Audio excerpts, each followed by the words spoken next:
Some games punish ignorance. From a crafting upgrade the game only offers once and never mentions again, to a difficulty spike you can delay for as long as you want just by leaving one specific item untouched. These 13 secrets are what separate the players who own Requiem from the ones it owns.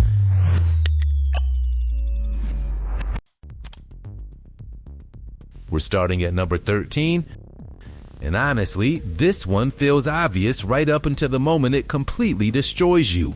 Save your game. Like actually save it. Manually. Requiem's autosave is barely there. The game genuinely trusts you to manage your own progress, and when you die during a tough encounter, it sends you straight back to your last manual save, which, depending on how long you've been exploring, could be a really long way behind you. Cleared a brutal hallway, grabbed a key item, survived a nasty zombie ambush?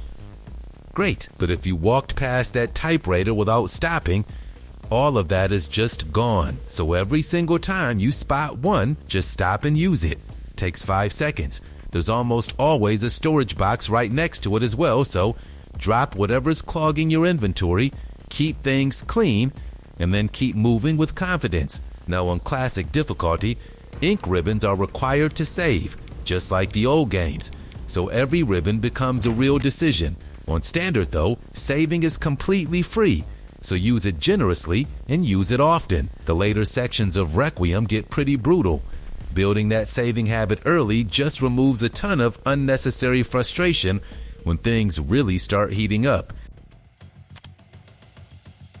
Number 12. And the options menu in most games is basically a graveyard. You visit it once and forget it exists.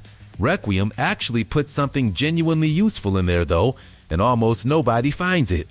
Requiem has an aim snap setting, and it's kind of a game changer. When it's turned on, your character instantly locks onto the nearest enemy the moment you raise your weapon. Tight corridor, multiple zombies closing in, panic setting in.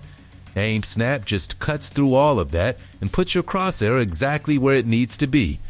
This is especially valuable during Grace's sections, where resources are tight and every single shot has to count. Wasting bullets on missed shots is genuinely painful in Requiem. With aim snap active, your accuracy improves immediately and your ammo lasts noticeably longer as a result. Head into the options, find the aim assist section, switch it on. Takes 10 seconds. Veterans of the series might prefer full manual control, and that's completely fair, but for everyone else, this one small settings tweak makes Requiem feel way more manageable from the very first encounter, and that confidence early on carries through the entire game. Number 11. And Requiem has this habit of giving you useful mechanics without saying a single word about them. This one involves something you interact with every 30 seconds throughout this entire game. Doors. Before walking straight into any new room, slow down and push the door gently first. This lets you peek through the crack and preview exactly what's waiting on the other side. Zombies patrolling, items on the floor, hazards in the environment, all of it visible before you actually commit to stepping inside. That split second of information completely changes how you approach things. And this thing honestly surprises you, even after a few hours with the game.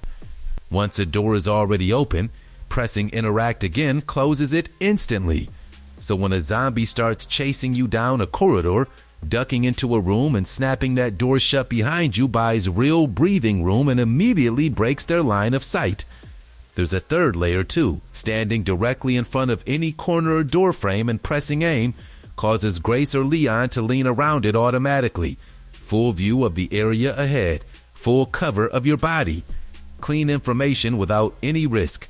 These three mechanics work together beautifully and turn every new room from a potential ambush into a calculated entry. Requiem rewards patience, and this is exactly where that patience pays off. Number 10. And I'll be honest, this one is a little painful to talk about because it's not hidden in some obscure corner. It's right there. The game just stays completely silent about it.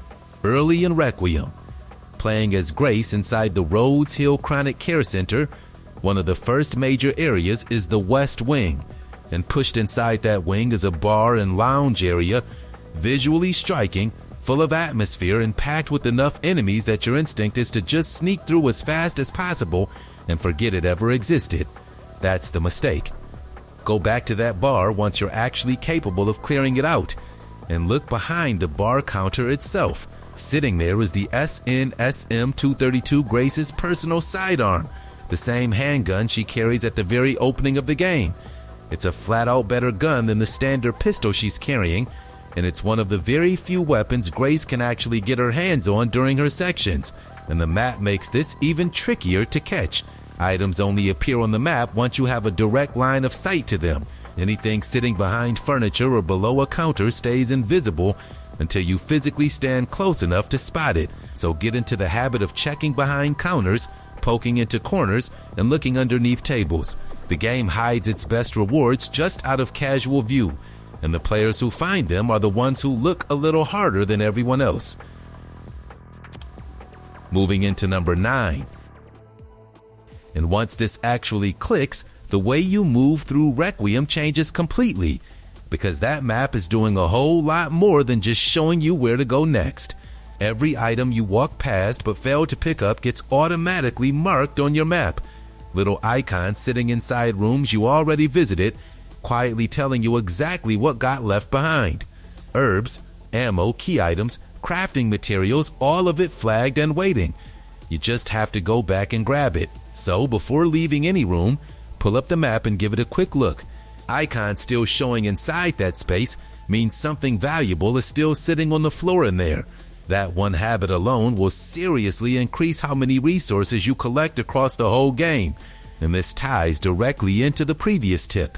Items hidden behind furniture or tucked below counters stay off the map until you physically get close enough to see them. So a clean-looking map doesn't always mean a fully looted room. Get into corners, crouch around edges, and actually check everything properly. Locked doors get marked with a red outline automatically as well.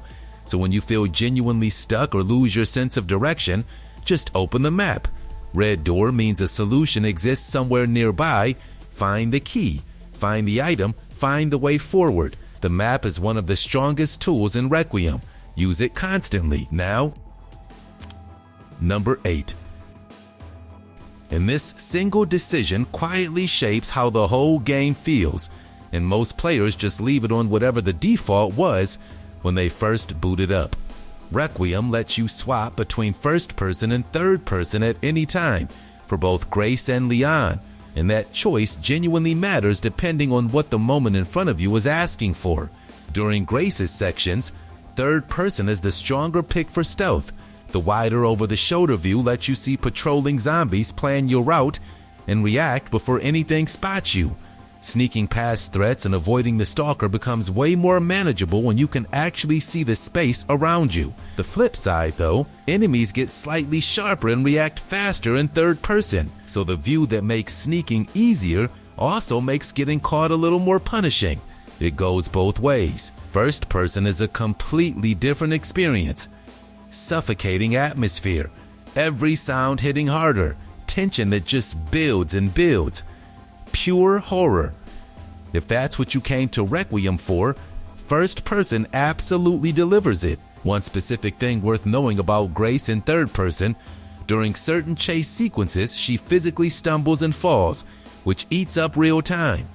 That animation doesn't play out the same way in first person, so movement stays a lot cleaner when things get frantic.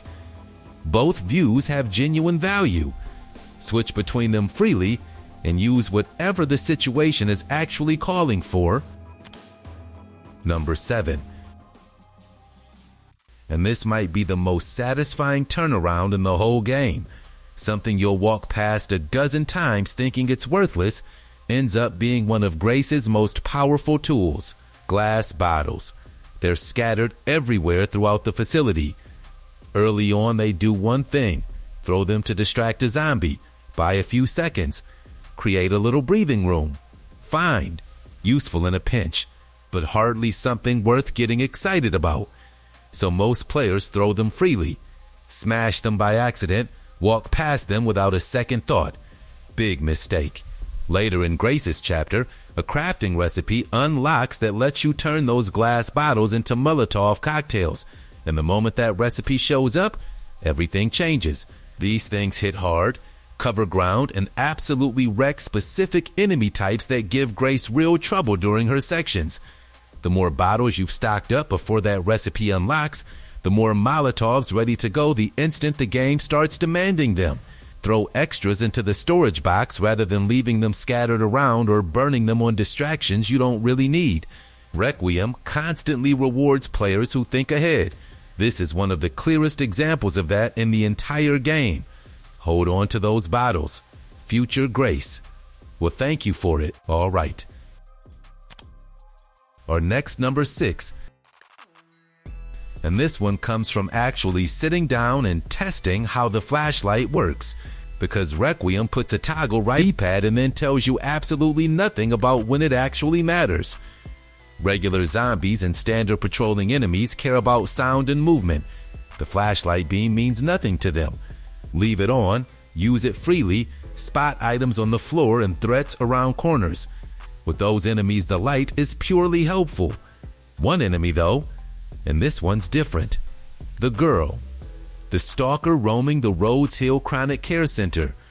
The one that makes every quiet corridor feel genuinely dangerous. She operates on a completely different level compared to everything else in that building. Shine that flashlight anywhere near her, even with her back fully turned toward you, and she reacts.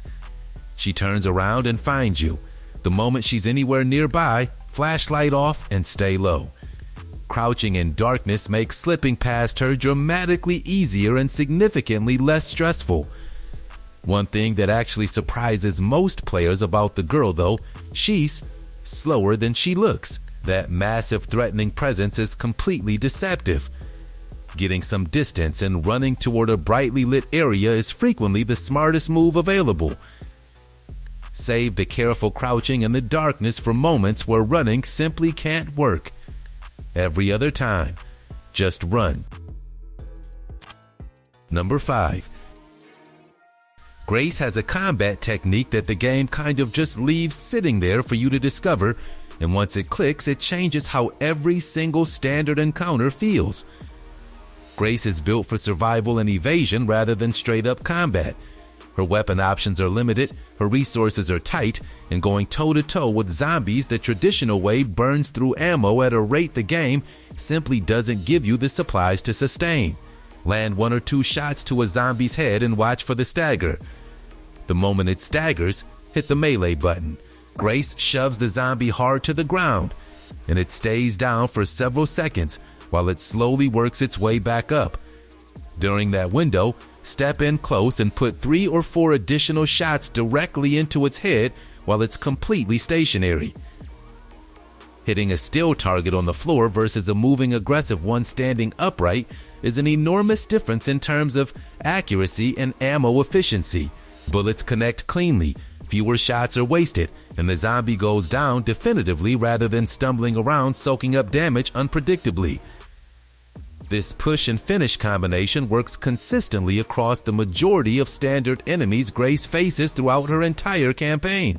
Build this rhythm early.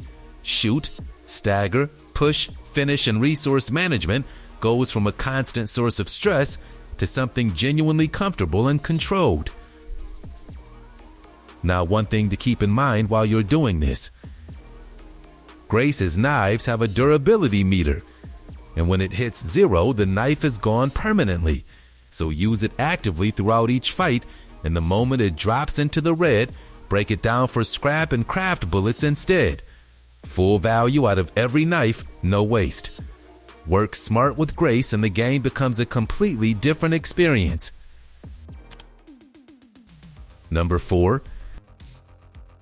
This is a legitimately great skill that the game introduces quietly and then just expects you to figure out under pressure.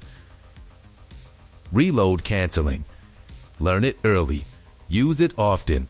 When reloading any weapon in Requiem, the animation locks your character into a vulnerable state for a few seconds. In a quiet hallway that feels totally manageable. During an intense encounter with multiple enemies closing in from different directions, that reload animation can feel like an absolute eternity. Here's what most players miss. Pressing L2 at any point during a reload animation cancels it immediately and snaps your character straight back into a ready shooting stance. The bullets are already loaded before the cancel stay available. So if a reload is halfway through and a zombie lunges, cancel out, deal with the immediate threat using whatever ammo was left, and then reload again from a safer position.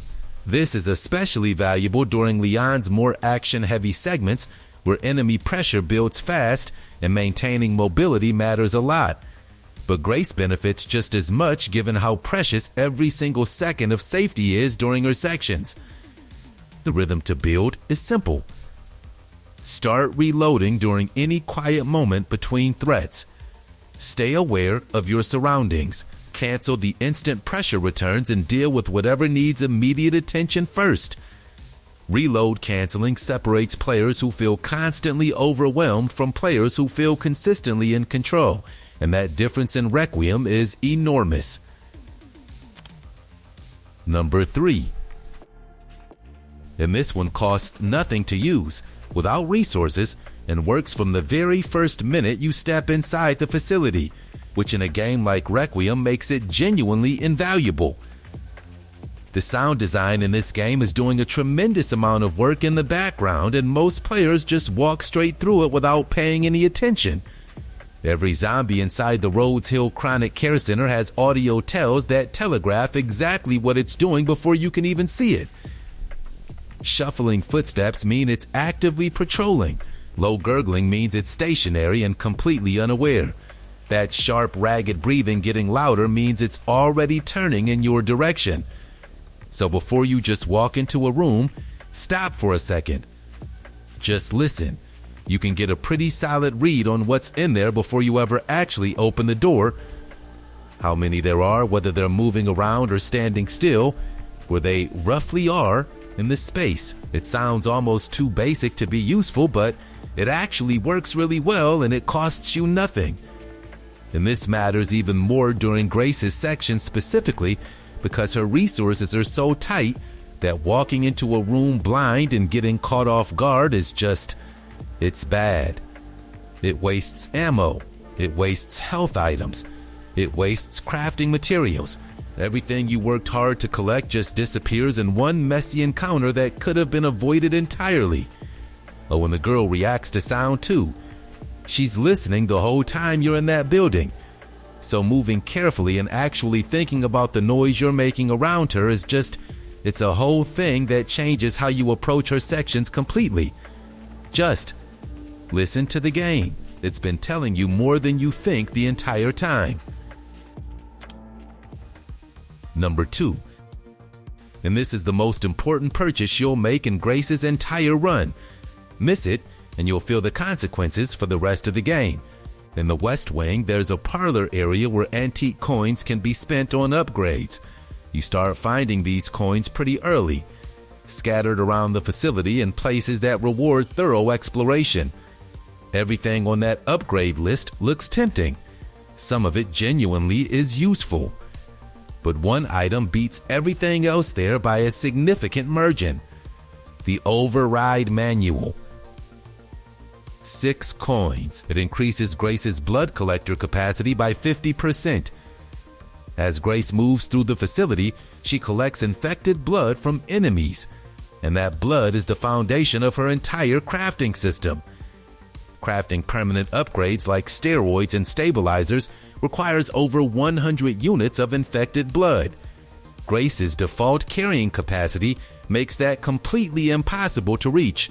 You'll keep hitting the limit, watching blood go to waste, wondering why the upgrade screen keeps graying out on you. The Override Manual fixes that problem immediately and completely. And here's the brutal part. This is the only blood capacity upgrade in the entire game. Requiem gives you one shot at this and moves on. There's no second chance tucked away in a later area. Walk past it and those permanent upgrades stay completely out of reach forever. Your inventory will stay clogged with injectors that can never actually be used to make anything meaningful. It's a quiet penalty that follows you through the entire campaign. 6 coins.